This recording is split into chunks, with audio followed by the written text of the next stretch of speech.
Good afternoon and welcome to the Medusa Games channel.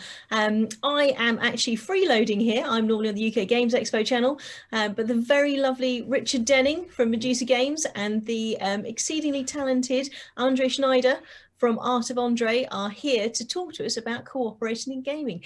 How are you doing, chaps? How is everything going? Not bad. Not bad. He's also a Is it lovely good? guy as well. He's Yeah, he is. He's very, but he's very lovely. but I'm not extremely talented, so that's fair enough. Trying to go both sides on Oh, this one, hello. Richard. So that's marvelous. We've actually got a very interesting thing this afternoon because most people have been talking about, they talk about artwork in games, they talk about games themselves, but what we're looking at here is how do you bring this together, and how do you get collaboration with both the designer and the artist, and actually this has been a thing for you guys for some time now. I mean, how long have you guys been working together? I think the first time we had a conversation with you, Andre, was in 2015. I think that was the Yeah, Essen of yeah, 2015. maybe 14 or 15. Yeah. And we were at Essen that year. We actually had a combined UK Games Expo and Medusa booth for the first time. It's the first time we'd done that. So I was there mainly with my other coloured shirt on, trying to get bookings for the expo. And on the other half of the stand, Jane was running the Medusa stand with this sort of colour shirt on. And we had some of our early games, Great Fire and an early edition of Tinker Tailor. And we had a prototype of Nine Worlds. And that's when I think Andre sort of came across and sort of squinted at the board and said something like, "You look like you could do with some artwork," or something like that. Which is the wonderful, very straightforward German approach to things. It's like cut through all the nonsense. Yeah. This looks Yeah. like a good game. I can make it look awesome. He did. Yeah. So that first game was Nine Worlds that we had a prototype of. So now, and actually, I've got some pictures here of the very early ideas for it, and also the board that Andre saw. So this screen that's coming up now shows the very early ideas, and you see what you tend to find is, as I said, talented I'm not when it comes to artwork. So I'll have an idea in my head as sort of some ideas about what can be going on in this game, and this is a game based in the Norse universe. You know, you've got Yggdrasil, the world tree, and you've got the nine worlds, 9 realms, and you're trying to take control of the worlds, and you're the gods, and all this sort of stuff. And we had an idea in mind as to how that would work, and we had various mechanics going on that we changed around. Initially, we had this tree thing going on, which is the sort of the tree, and then Matthew who was the kind of what you might call the graphic designer rather than the artist who cooperated on this game. He did the layout in this particular one. He came up and he said, "Well, that's all nice and things, but I think you want to make it look more like a game board. I've got an idea for that." And so he came up with let's find it here. He came up with this idea. Which I don't see that on my screen at the moment. it might take a moment. There he goes. to, Yes, yeah. just switch through. So this is much more now like the board that we're beginning to see and we recognise for the Nine Worlds game. Yeah, so this board that comes up, it sometimes takes a few seconds to refresh on the screen for everyone, but you're getting that, Kate, aren't you? So you can see you can see this now is much more of a kind of Viking themed world with the nine worlds on, all this sort of knot work going on around the edge and a little tree in the background, but not much art on there. It was quite a sort of sepia coloured thing. And this is the board that Andre saw. And in fact, I think that when he first saw it, this was what was going on. We had it out on a table at Essen, and that you can see there. You probably recognise a couple of people from that table, Kate. Yep. Couple of the miscreants there who I now call boss. Yeah. So, so as I say, amazing. there's my shirt I was talking about a few minutes ago with my Expo logo on. And I think I just wandered around for a meeting, and Tony, I think we'd actually both wandered around because I think we hadn't got a meeting. We'd gone around to see what the Medusa side were up to. And not a lot was going on because it was quite quiet. It was quite quiet in that particular part of the hall. But we thought we'd have a go at Nine Worlds and things, and that was the board as it used to look like. And that's the point in time that Andre gets involved. Yeah. Yes. So you had ideas, didn't you? Yes, So, of course. I saw that, and the board itself was very interesting. But I saw for a modern game, it was a lack of illustration in it. And as an artist, I can't say, yeah, okay, there must be something you have to look at during the game. yes. Otherwise, it might be not boring. It's a wrong word, but I It's think not it visually used stimulating. some Right. stimulating, some of interest, and Mm. I have directly ideas to that, and so it came of working together. So I remember you in the actually had first place, yeah, in you the had like first a book place, with lots of Viking artwork in, yeah, which is another yes, thing yeah, yeah. which attracted me to I it. liked Norse mythology, like my Mm. child and my child since my childhood. Yes. So yeah, it was That's very wonderful. very common That's for a me. really good Yeah, Yes. Yeah. thing of Yeah. actually, yes, it, and here's my interest. I don't have to yes, yeah. be brought up to speed or go and research it, although I know that you do research things. This is what I want to do. Here's Yeah, how we could make it look like way. that's Yes. how I Yeah. know the thematic of the game. Mm. So it and love it directly. Yeah. But what I don't love was the little pictures on the first board. No. So Yeah. if we show another screen here, this is where things went basically, didn't they? You came across with these ideas. So this is actually now the board as it exists now.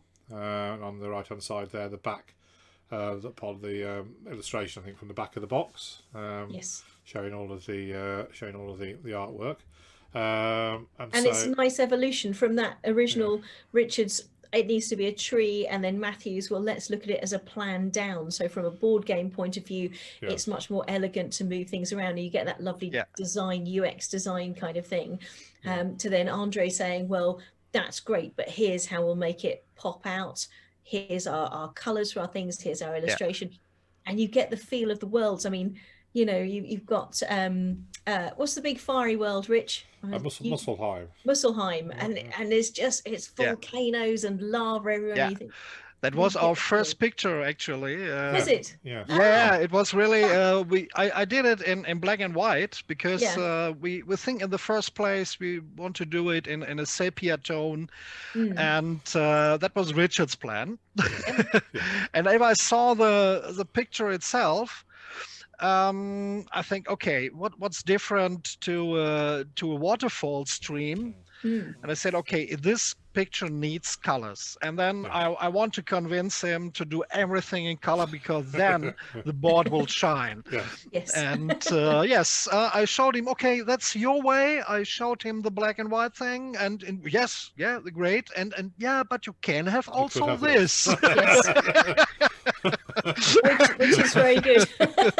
So now you've got the battered old Mini in front of you and the BMW car, and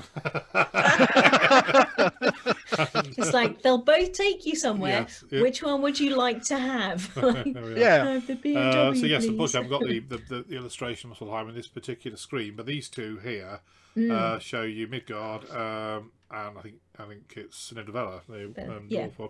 And these are how this and he sent me one looking like these, but with all these fiery mountains that you get on the board for Musselheim.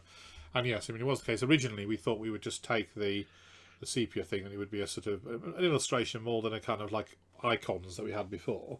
Yeah. But as soon as you saw the colour, you thought, well, actually, this could be quite Yes. striking if it's done like that. And obviously, you were then thinking, okay, I'm going to have to pay the man,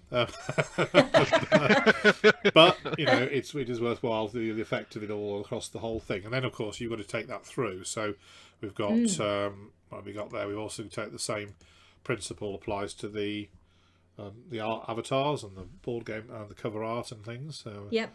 so And suddenly you've got these caricatures of the gods that you're playing, and what the artwork is bringing is this is the personality of these things. It's no longer as abstract, this kind of like this is what Odin's going to look like, and this is what Freya's going to be, and that kind of thing. So Yeah, that's right. so Yes. did you with these, the inspiration for looking at them, did you this design, is it kind of so I like the cover artwork in that there's stuff going on, it's very much that. That's right. Yeah. active because movement. it's the first thing you catch people with a cover. Yes. So that's the first thing they see of a game, whatever, in advertising, in marketing, or whatever. Yeah. So it must be something you want to get into. You Mm. want to have a Yeah. closer look to, and that's so much going on. The difficult with the theme itself was there's a lot of stuff about Vikings, about Norse mythology, Yes. and to be different, to do something different is yeah, very difficult a little bit. Challenging. Yeah. Challenging, yes, of course. And because you don't can use any reference of that, because anybody would see, okay, this is at the game, this is that movie, this is that comic book. Yeah. And so you have to create something new, Mm. but it should be still like something you know. And Yes. that's the little line between that. Yeah. Yeah, and it should be, yes, I've seen that, but no, not exactly. Yeah. And yeah, you And know some, Odin with his ravens, yeah. or with some wolves, or whatever. And yeah, it's like that. That's very, very good. Uh, And this, so you then started expanding the game as well, didn't you, Richard? yeah, so we'd already had ideas, I think, even at this stage of this game, for the sort of treasures of the gods. So the base game itself is a relatively abstract sort of game. We want, and the coloured worlds and the coloured avatars brought out the theme more, even at this level, but and individual avatar powers to an extent. But we wanted to go even more beyond that. So we wanted to bring in. So we got these. I shall find them. There we are. So we wanted to bring in actual treasures of the gods, and some special missions and things which are called sagas. But the treasures were where the art came in, and Sagas and Treasures expansion brought this in. This has, I think it's 12 different bits of art, which are things like Thor's hammer there, Sleipnir, the sort of Odin's horse, Draupnir, the replicating rings, and I can't remember his name now, but the undying boar that sort of comes back to life every day. It's meant to be in Valhalla, being eaten by the gods, and then regenerates every day and things. And what the key thing here is what you're trying to do.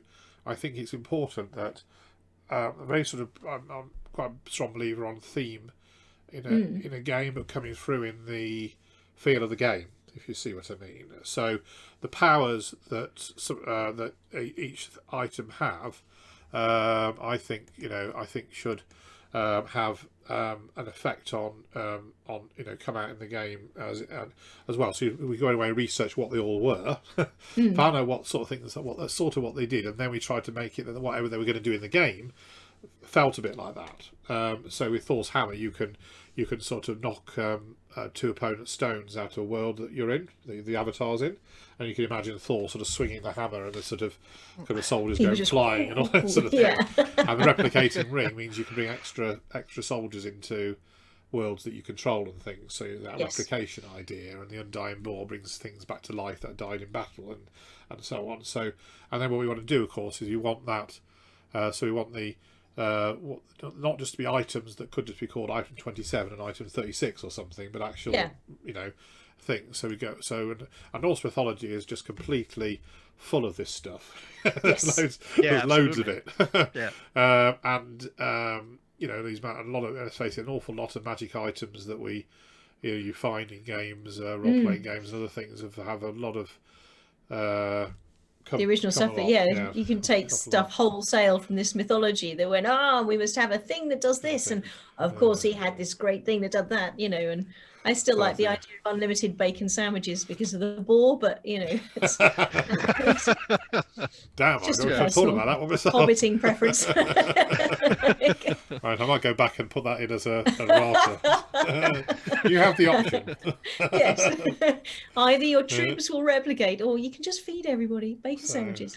So that was that, and I think that worked very well, because I mean and I think people have said, and I think they've said to you, Andree, haven't they, that the whole look of the thing looks like to an extent, a Viking sort of game, or Norse Scandinavian sort of game, and I think you said these are actual Scandinavian folk and things, Norwegian, Swedish people and Yeah. things that have said that.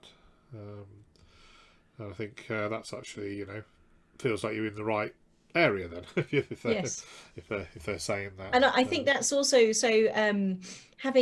Having been to Sweden earlier this year before everything went bonkers, you see this carved and all of the knotwork and all this kind of thing. But what you don't realise is how very brightly painted all of the long walls were and all of the bits and pieces that were there, and this huge amount of colour. And I think bringing that into the game, as Andre's done, Yeah. I think it's very faithful to the time period as well. Dramatic thing, and even when you go back to that, I'll bring it up again. It's the front board, what became the box cover there. I just love this sort of full-on scrap that's going on between. Yeah. It's almost like a rugby game happening there or something. Yeah. That's right. Yeah. This is starting a war against each other. So absolutely. I mean, Avengers Assemble, they're all posed and proper and things like. No, this is straight in, milling in, straight in the fight. Yeah, Norse style. Oh, I love it. That's amazing. Oh dear. So we've looked quite a lot at Nine Worlds, and I think we're going to come back to that again in a little bit, because you've got more going on that later. But so again, with evolving this artwork from original game, Tinker Tailor is a very popular game from Medusa Games, and so I think it's terrific. It's quite fast playing. Again, you've got a different feel to the game. This is cards rather than board and pieces, and there's a whole pile of stuff going on here. And again, this is another one which, Richard, you had an initial set that you were trying to get out for Essen, and then Andree was able to take this and evolve it again, wasn't he? So. Yeah, so we originally brought an edition out back. That's that year 20, whenever it was, the one we met, and again, it didn't sort of particularly get much attention because we were in a very, very quiet bit of the hall, and I think we were quite keen to get a game done, and perhaps I rushed it in terms of that we was a sort of a tuck box, quite a small sort of kind of slightly waxy looking sort of tuck box, and nothing terribly appealing. And a friend did the artwork, which is fun and friendly and things. But I think the feel was that if it was put into a bigger box with more dramatic sort of treatment in terms of the art, and also having seen what Andree did with the Nine Worlds in terms of the artwork, thought, well, this sort of medieval themed world it would fit in very well in actually to coming across with things, and I think what we said was to sort of try come off some of the artwork almost slightly Pratchett-like, sort of slightly fantasy, but sort of with a bit of a jokey twist to it, not just super serious. And that's what those are the sorts of pictures that he came up with some of these things. Yeah, at first our thoughts were to put it in a real settlement, in a real time, in a real medieval place. But then we very early saw that it's better to put it more into a funny way and a cartoony way. Yeah. And it fits better to a family game than a more serious approach. So we did this, and we decided a little bit to do to have a city where many cultures meet together. Yes. That's very important for the game, because the original rhyme is mostly on male personalities and male characters. Yeah. And we want to do more female persons also into, and so I tried to translate it a little bit in modern times. So we have a female tailor, we have a pirate, but a female pirate, and something like that. We have an Egyptian, now we see that on screen. We have an Egyptian guy where you should, if you have a closer look, we will find out that he is an Egyptian guy. Yeah. And a little ankh pendant. Yes. The ankh and his skin color a little bit, and his clothing is a little bit more oriental, and something like that. And A little I bit try of try to Egyptian also. style guy liner. I Yeah, like yeah, that. yeah. So, That's so it. much That's it. detail in these. We Yes, sat there are down to many. play this, Yeah, and we just spent time staring at all the characters. It was wonderful. So yeah, much in there. that's wonderful for me as an artist, and it's more satisfying than doing just one illustration, one picture on a cover. But because the cover, the box cover, mostly lay at the side. Hmm. Or if you do another illustration or a book or something, somebody looks at your pictures for 2 minutes, but then you Yes. do look at some hours maybe Yes. Yeah. or Yeah. longer, and that's very satisfying for me. But if you stare a long time at one picture, it Mm. should be something interesting every time you look at it. Yes. And Yes. Yeah. so I Yeah. put many details mostly in my artwork. Yeah. So in there, So there's little yeah, pets, aren't they, that you got? yeah, Which are quite cute. Each one of them has a little animal somewhere hidden. Some Yes. more yeah, subtle, some very obvious, like the seagull here. yeah, Something like just peeking out from behind them or something, aren't Or in they? a pocket yeah, or a shoulder Or or in a something, pocket. isn't it? Yeah. yeah, But I also like the fact that I think in all the games, I think the better games, even if it's a board game, I think the better games create almost a narrative, a bit of a story that's happening. yeah. That's good.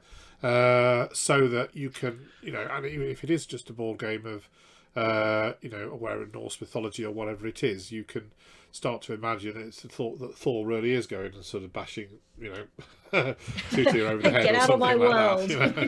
that. And I think in this one, you've got the when the thief sneaks along and everything, they really do look like thieves or outlaws in the case of that one in the middle there, and yeah, Johnny Old sort of sailor, and they start to get a bit of a story happening a little bit within each round that happens.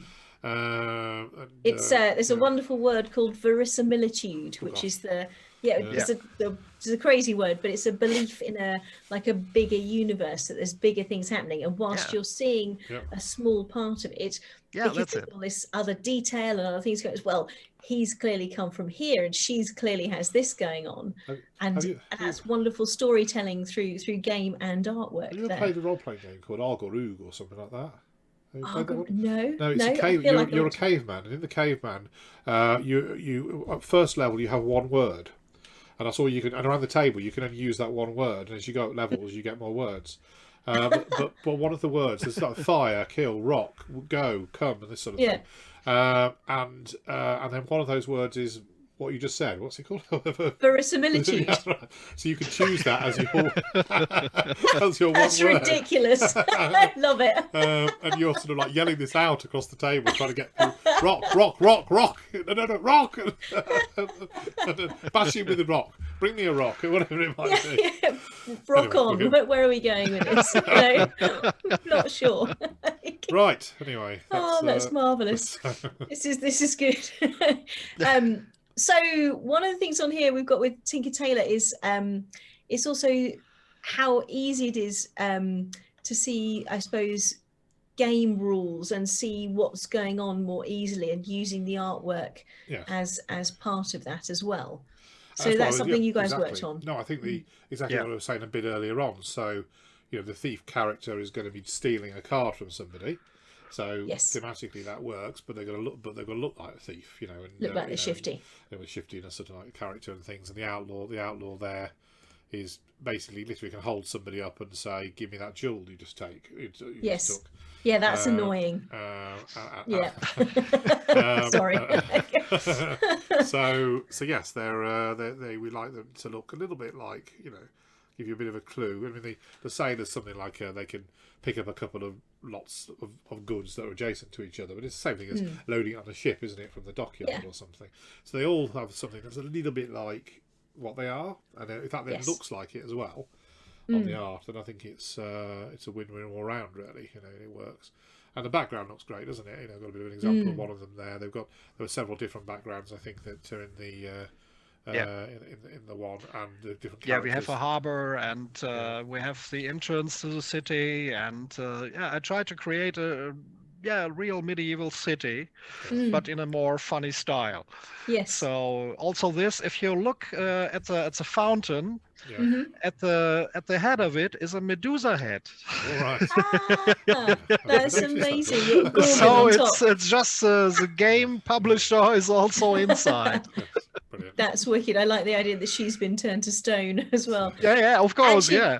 This thing here, it makes me laugh. So I'm from London originally, and this reminds me of like a medieval Piccadilly, because you've obviously got the fountain at Yeah, of Eros, course, and then yeah. everything going on. I was like, oh yeah, I can see that. But to somebody else, it's like, well, that's the fountains in the square at Birmingham, and Yes. you know, but it's all of these things. Yeah.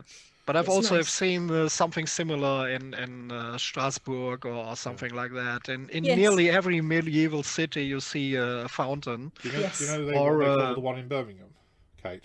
No, Yeah. what's this? She's called the floozy in the jacuzzi. Is that the lady that Yeah, she's very there's a elegant fountain lady in a Birmingham with fountain? yeah. Oh, okay. And Brummy's called her the floozy in the jacuzzi. Floozy the jacuzzi. Oh, That's nice. amazing. Oh dear. I like slightly irreverent the artwork there. Oh, brilliant. So again, a set of stuff that you guys have done together in terms of caricatures is with magnificent flying machines. Yeah. So I love this because there's a whole world of stuff here, and I had great pleasure chatting to Jane about this actually on the way. I think on the ferry either to or from Essen last year, when she was saying there were so many women pilots and nobody knows about this and Yeah. blah blah blah. Yeah, I was like, that's right. I mean, you hear of Amelia Earhart, but Yeah, no, not so no. much for anyone else. And actually, when you look at your game, it's full of all sorts of people Yes, from it all is. over the It place, is. you know, who are Yeah. flying. And how do you get those into caricatures then? Well, How that's did you look at that? That's the thing. Let's see what we've got here. That was some of the early artwork shows that how things change between an Yes, original the concept evolution of this. by a designer who's just sort of got mechanics in mind, game mechanics. I'm talking now, sort of the way things are going to be, and I need these boxes and all this sort of stuff. And obviously, you always go nick lots of original stuff off the internet just for the prototype versions and things. But then eventually, you've got to start thinking it through and making this actually come through. So again, Andree came along and sort of, I think he actually squinted at that lot and said, "You look like you need some more art," or something like that. Is that right? You're like, it's brilliant. Here's my game, and Andre's like, These those more art. Yeah. So Yeah, that's it. yes, we got sketching. There's one of the first plane models, the pusher plane, and then yes, you talk about the caricatures. So yes, we've you might recognise the chap on the right, who's yes. suspiciously like some game artist. No, it's very good. So what we went for, this is supposed to be circa 1910 to 1913ish era, so pre First World War, the era of the sort of those big great air races that happened. That was a little bit my yeah. difficulty this time period, Yes. because it was before First World War, Yeah. and if I saw the early stage of it, I thought, oh, there are thousands and millions of pictures on the internet about that. Yes. But photography was very young at that time, and so it's not like today where you can take your smartphone, Yeah. and there are not many pictures of these very old planes and these old competitions they fly. No. And that was very difficult to find some reference material to keep you want the planes real planes. Yes. So that real existing planes, not some fantasy stuff like that. We want to have real planes, but we want to have also real clothing of the characters. Yes. And yeah. even if they are cartoony, they have some clothing and something that's absolutely correct in time. And of course, all the But, photos are black and white photos, so it's quite difficult Yeah, sometimes to get an idea That's of the colour. And I think I went to Shuttleworth Air Museum just north of London, which has a lot of these early planes in still, and they did have a lot of, but unfortunately I think a lot of the time, I think the final time I went to that was quite close to the production of the game, so we'd already Andree had to do all this work, and I wish I'd gone there earlier because I could have helped him. Because then I could take loads of photos. There were lots of posters that they had for these air races. So I mean, it's amazing the number of air races there were at the time. You know, you think Yeah, that's a lot. there were almost every, certainly every country, and quite a few individual cities within countries would have their own little Paris to Liège or whatever air race going on. The Round Britain race was very, very famous. It inspired the sort of Magnificent Men in the Fly Machines movie, which is was elements of which certainly were in our mind when we were looking at this game. You know, the sort of fun aspects of it, and the dirty and underhand tricks, wonderful caricatures, and dastardly moustache twirling. But yes, so I mean, and I think it was certainly quite a challenge for Andree, because it was going. Yeah, quite a change, wasn't it, from what your comfort zone is, if you like? Yeah, absolutely. But I love to do that because to getting a chance by a publisher to do something totally different is very rare. Yeah. Because normally, if you are, say, you're doing something in fantasy, only a new publisher will take you for that genre, and will also do that with you. And Richard gave me the chance to do something completely different, like you said, out of my comfort zone. And that was very, very nice to do, because I can try something totally different. Yes. The hardest thing, of course, was to have the landscape. The board itself is splitted in parts. Yes. And you can put it together wherever you want to have, So it fits together in different orders. It will, every time it will be different. Just the start and the end will be the same. And it was not very easy to connect everything together. Yeah. And even you should have some different airstreams. Yeah, you see some clouds and getting lighter, so you get a feel of heath. Yes. Yeah, and that was very. Yeah, it was a little bit difficult to do that. Because you're starting to do some amazing piece of artwork, and then you realise that this one's up here and the other one's down there, and something. I tried to do one central thing and then do some variations and put it together, and then I do something with the clouds, and step by step, layer by layer. Yes. And so it come to this. No, that's marvelous. And again, this is another one where the board is now bright, it's colourful. You've got a big strip of land, a huge bit of sky. So you can now, whether you're landing or having to make repairs, or have been downed by some fiendish person cheating clearly, or whether you're plain sailing because you did some good decisions and were a bit lucky, you've got that whole board ready for you, which is lovely. So the caricatures and things of the pilots themselves, so they're obviously very loosely based on real people historically who were tremendous flyers, or are they not by this stage? Initially, when we first thought of the game originally, I did quite a bit of research into the the actual pilots at the time. So there's actually quite a lot known about, let's say, the 32 pilots that took part in that Round Britain race. Yes. So you could, I thought, well, initially, I think the very early versions of the game, you could be one of those 32 pilots. But the idea is all the pilots had slightly different sort of characteristics in the game, and that was the thought. But then eventually I thought, well, a lot of these look very, very just similar. They're just guy in a helmet or something, and there's lots of guys in helmets. Yes, there were lady pilots as well, but it was very difficult to sort of, from those 32 pilots. There was a Frenchman, I think, an American as well as a Brit, and stuff. But we wanted I was aware as well that aviation was a worldwide thing, and people were trying this from all over. And so in the end, we thought, well, no, we're going to get that much better if we go with a slightly caricatured, but look at different national types and things, so the British pilot, or the English pilot rather, is very much the sort of slightly counter, and the bounder and the cad sort of guy Yes. with the moustache and we could make. We thought we could always make the villain an English person, because we all know that all the best Hollywood's villains are, good on that. Yeah. You know where you are. Doesn't matter which country you're in. They're clearly the baddies. Yes, that's right. And we got the winner one there, the Irish lady pilot. That was actually a prototype car we did for Essen when the game came out. And obviously we've got our certain German-looking chap on the right there.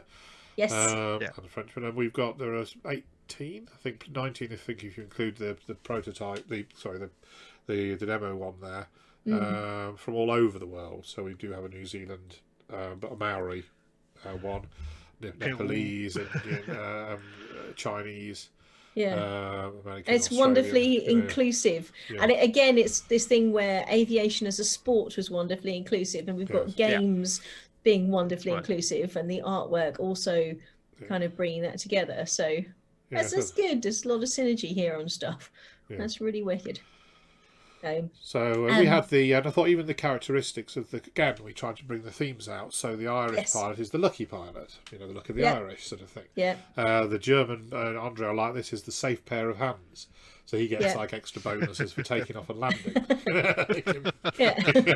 Not so good flying along, but he's quite good at landing.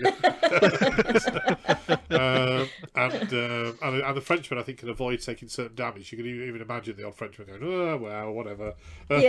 Wonderful Gallic. That'll be fine. So yes, and so we tried to do that there, and I think that again comes through a little bit. The Australian pilot, she's a scavenger. You can imagine in the outback trying to find all the spare parts, sort of from wherever, and this sort of thing. So there we are. So there's a great deal of affection in how we're looking at how we're looking at all this and how it's displayed. That's absolutely tremendous. So we looked at different caricatures. We've looked at how you guys are working together from Richard's initial, I got a bunch of squares and the squares let you do this and here's how you play the game, to Andree's kind of, but if we did this, it looks, epic in this fashion. And then we have this whole professional game together. So we've talked about the evolution of Nine Worlds in terms of the initial board game and also then the treasures and things of the gods, but there's new stuff coming out, isn't there, for Nine Worlds with this? And so I've seen some of the scribblings of this as well, which is wicked, having been able to play test it. So we've got creatures and monsters. You want to talk us through a little bit about, because this is obviously a whole set more research for both of you, isn't it? Yes. So I mean, this was the idea of now we've got the treasures of the gods, we've got the worlds, and we've got the gods themselves, and so on. We want obviously there's lots of monsters in Norse mythology, and virtually pretty much everything from any kind of Tolkien-esque, type traditional medieval fantasy world is comes from Norse mythology, doesn't it? And so we wanted to bring those monsters out in some fashion. So now the idea is these will be on cards where you'll have to go and fight the monsters as well as deal with the invading the other worlds, and you can try and decide if you're going to just ignore them and just deal with the invasion of the other worlds, but then things will happen to you if you just ignore them, or do you rally with everybody else and go off and help fight the monsters, but then whoever beats the monster gets the card and gets bonus points and maybe powers they can use against you. So you've helped them out, but now they're gonna use that very monster against you, perhaps. So there's a little bit of a different element in the game. So then we went away and we researched it. I mean, you've got there's a lot of Norse mythology things. I mean, one of the famous ones in that kind of it's actually Anglo Germanic more. The Norse is the first one here, which is Grendel. So Grendel, of course, was a great Beowulf saga, which is the oldest story that exists in English, actually, Old English, from way about the 8th century. And it's very much of the origins. Some of the individuals that are in the story, some of the, end up coming to, Hengist and Horsa, the earliest Anglo-Saxon people that come here.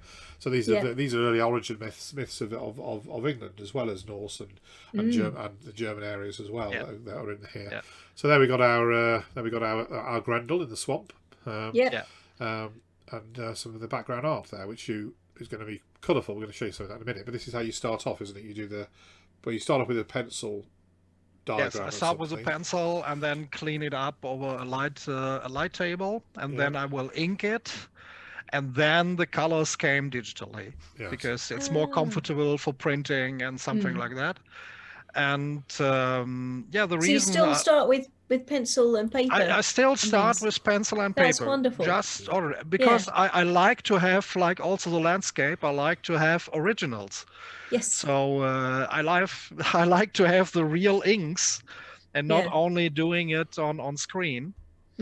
And even Grendel is described as a swamp, a guy, a creature from the swamp. And so I thought, okay, then really what lives in the swamp and what colors are there, and you have toads in the swamp, frogs, and it's a little bit like that, but it's also a little bit like you got the sort of like crocodile back. turtles. Yeah, a little bit like wicked. turtles and something like that. And it's muddy there, and that's the approach to it. Because Grendel has no real. You have not a picture, not one picture of Grendel, because it looks where you can do your if you do a research. There are so many looks of Grendel, so different, just like an ugly human to a more dragon-like thing. And so I think, okay, I do my own stuff. Yes. And we create our own world. So in our world, it looks like a real swamp monster. Which is awesome. And you can imagine that as the story develops, depending on who's telling it to who, whether you're telling it to frighten the kids, whether you're telling to impress, the chaps or the girls, or how many cups you've had whilst trying to tell us. It was enormous. Well, actually, it wasn't that big, but so this is an interpretation, and having that, it's of course, very evocative of the. And so this time we give every monster a different background. So it's also for some monsters you need to have something around to see the enormous size of it. Scaling. Yes. So the scaling is important. Sometimes. I think this picture shows that pretty well, actually. Yeah. Is this the look at that. Gotta love a frost giant and a dragon. Yes. Just amazing. That's what I mean. Yeah. So if you just see this guy, he can be tiny and little, like a snowman, but you see, okay, he's big as a mountain. So it only works if you have a background. Yeah. Absolutely. And, like I said before, because I love to have originals by myself, some original inks.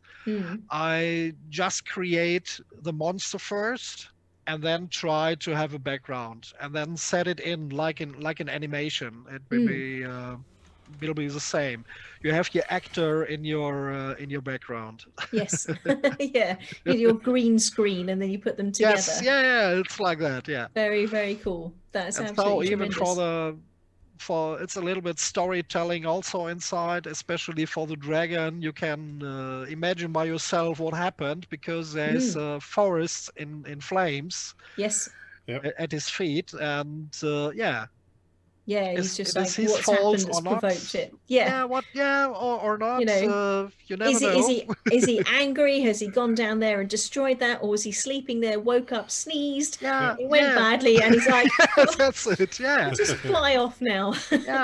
It'll be fine. You can have your own stories there. So dragon with hay fever is what you're saying. Yes, dragon with hay fever is fantastic. Everyone's like, oh no, not again. No.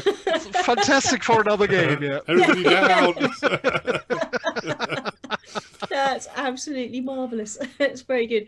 It's actually really exciting to see those, because we've played through some of this and we've seen some of the initial sketches, but seeing more in color is absolutely absolutely fantastic. It's the same. I haven't actually got any on here, but those early sketches are literally just cards with circles on and sort of spaces for things to go. And then a big space at the top which is sort of like where the art's going to go, probably.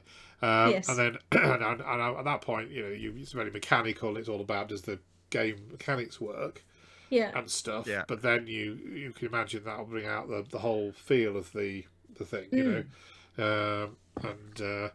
You know, Yeah, some of the others look absolutely. good as werewolves in here as well, and trolls and Yeah. Fenrir Yes. and even Loki, the sort of trickster god Loki and things, and Mm.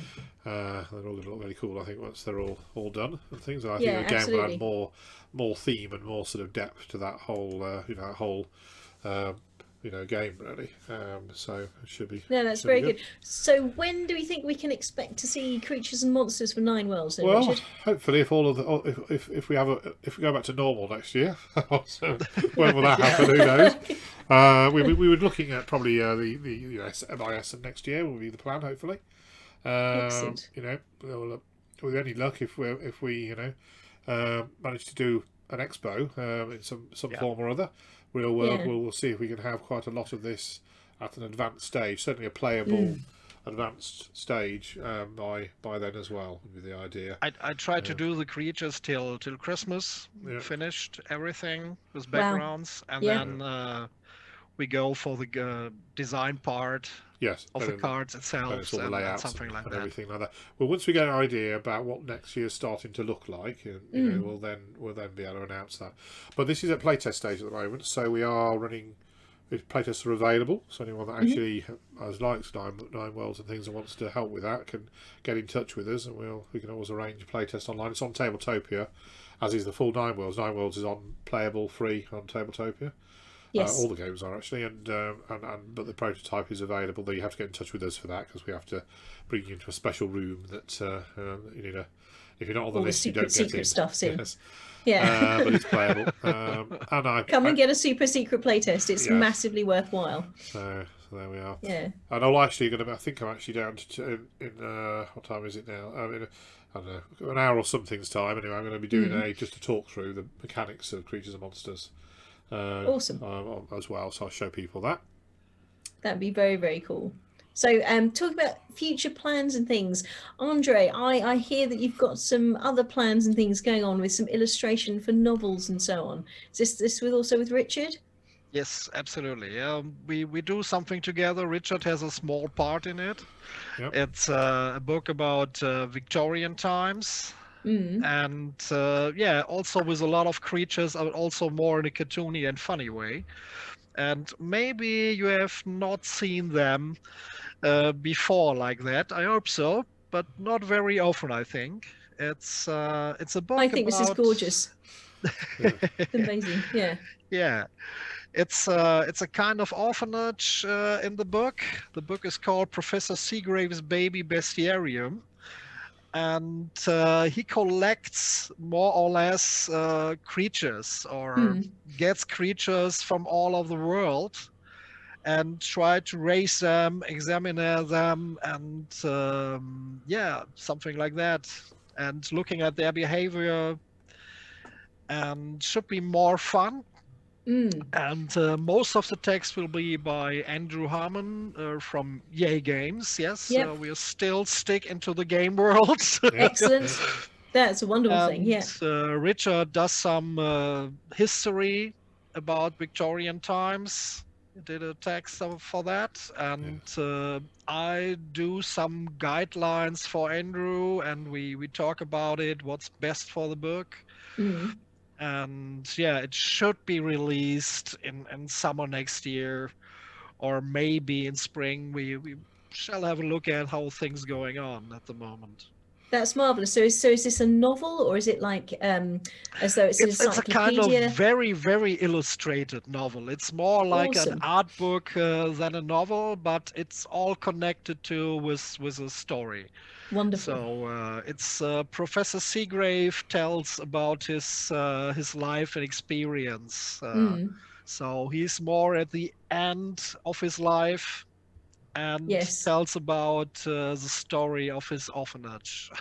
That's wonderful. I love this little. It's a baby mermaid in a goldfish Yes, it's a baby mermaid. That's just adorable. And we got like the little cyclops. He's like, and it will also be, everything will be in color later on. Wonderful.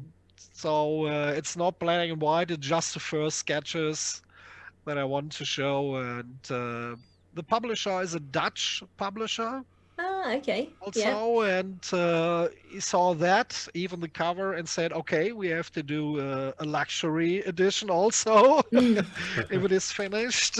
Yep. Yep. That would be good. Because there are a lot of sketches here at my place, and not everything will be in the final book, I think.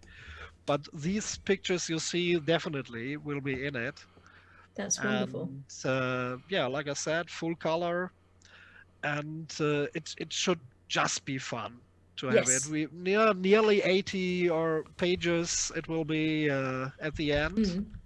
So Ah, yeah, and there will also be some splash pages where you'll see some monsters and creatures in action, doing nasty stuff.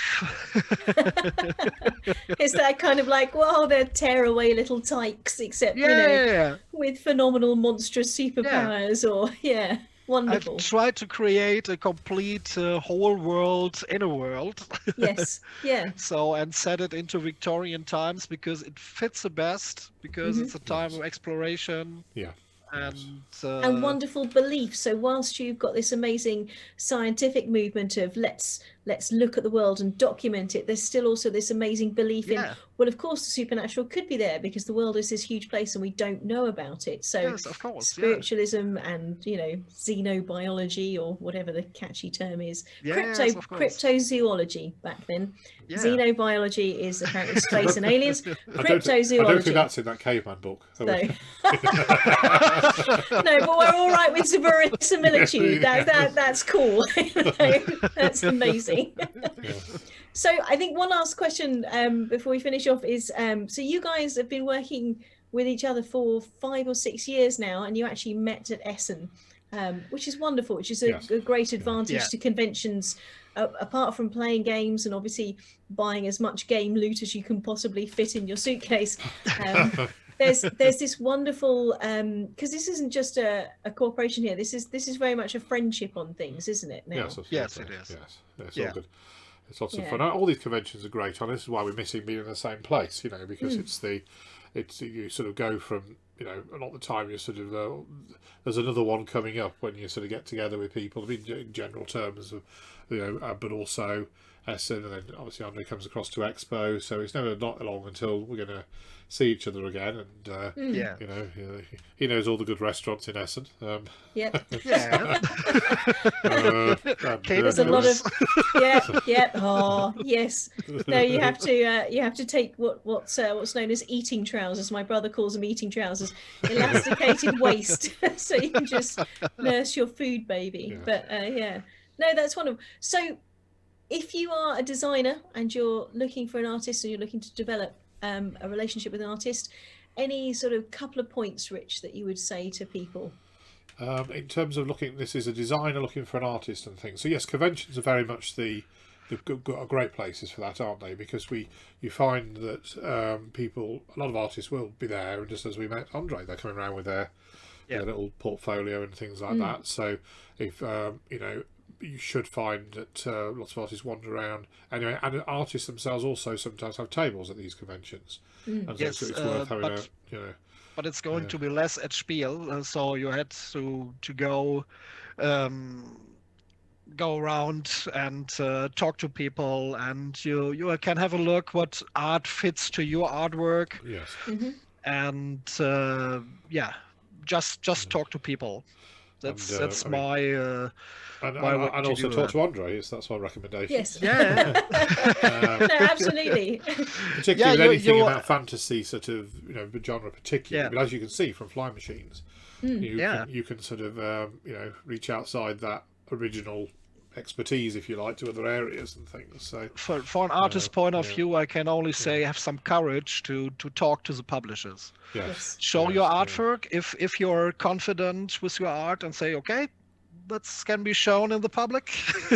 Yeah. Then go out, talk to publishers, and to all the people who want to do a Kickstarter, I can say from an artist's point of view, pay your artist before you show art. Yes. Yeah, So most of the Kickstarter guys want to do it the other way around. First get the money from the Kickstarter and then pay the artist. And I say artists has to live too. They do. So Yes. don't do absolutely. that. Yes. Yeah. And even for the artist itself, even don't do that. Yeah. Don't work without getting paid. So It's that's important. It needs to have value, very because it important. does have value. And what Yes. you're doing is you're showing that this Otherwise, is you something that can showed, or continue. even to the publisher, if you are that you have no, no, that you are no worth to Yes. be paid. So Yes. Yeah. Yeah. why should he pay it if he has the artwork? So Yeah. No, yeah. absolutely. There are some run guys away. out there thinking like that. Not Richard, but Yeah. but there are some guys out there. They are thinking like that. We get some very cheap art, and It'll be fine, and you're like, yeah, and that's the difference. It's kind of like you can make a film on very little budget, but if you want to make something extraordinary, then that's it. make sure that you have the ability to do that. You keep the right people together, everyone gets paid, and then you can all go out for epic food afterwards. Yeah, that's it. But it's I worth miss it. that The with you art guys. is definitely worth it in terms of games. You know, there is. Yes. The world is flooded out by games, and incredible numbers of new ones come out every year. So to get noticed, you definitely need that visibility of the first zap of the art and things. I mean, obviously, you still got to hopefully make the game good, and it would be otherwise. Eventually, people are going to realise that it isn't. But the first impact is not actually the game mechanics or even the idea of the game, but the artwork is the first thing that people see. And then once they're there and they think, oh, this is something about Norse sport and Viking universe, then obviously you can work out if that's the sort of thrust that they want, that you've gone on the right track with. The art's key for that. Yeah. Very much so. Don't cut corners on that, I think, is the advice. It's your so I heard it described as it's your shop floor, it's your shop window. Yes. You know, someone's walking past, there's lots and lots of shops. Boom, this one looks amazing. It's got things that I recognise, but actually, you know, they look like they're in the middle of a scrap, or it looks like they're having a jolly whizzy time in an aircraft and things. I want to know more. So that's when you walk into the shop and go, tell me more about this. If you have a stand at a show, then use the artwork there as well. I mean, we always do this at, it looked very good last year at Essen with this ball paper stuff that we print. When the year before we had fly machines, those panels were perfect size, or shape rather, for making panels that fit on those walls at conventions. So we had little panels for all the air race and things, and I even made little giant-sized figures from Tinker Tailor. You know, the your life size. three of those, which they're amazing. Which we take into shows and things. So it does make it, and that art can be used for obviously promotional stuff, for or videos or anything you want to do later as well. Yeah. And I was like a boy in a candy store where in my first year in Birmingham at at the expo, because he made a complete room-like stand with just the landscapes of 9 worlds in very, very big size. Awesome. And it was awesome for me to see that in that size. It was amazing. I have drawn a world and now I can live in it. That's wonderful. Yeah, exactly. Yeah. Oh dear. That's absolutely amazing, chaps. So I am mightily impressed. You're both extraordinarily interesting to talk to. And this has been a journey that you've both taken together to get some great. wonderful things. So how do we keep in contact with you guys? Obviously we've got Medusa Games Twitch channel, which we're broadcasting on now as part of Essen Spiel, and Andree, we can find you at artstation.com / Andree Schneider, and email is artofandree@gmx. That's golfmikexray.de, but we've got those up on the screen now as well. So yes, if you're interested in finding an artist to cooperate with, or look and make sure things that your game is popping and your shop window is the best, then get in touch with Andree. But also the other guys. That's very good. Thank you very much, chaps. Thank you for listening, people. It's been a lovely afternoon, and we'll hear more from Medusa Games and see more of Andree's artwork later. All right. Bye. Cheerio, chaps. Bye. Thank you. Bye.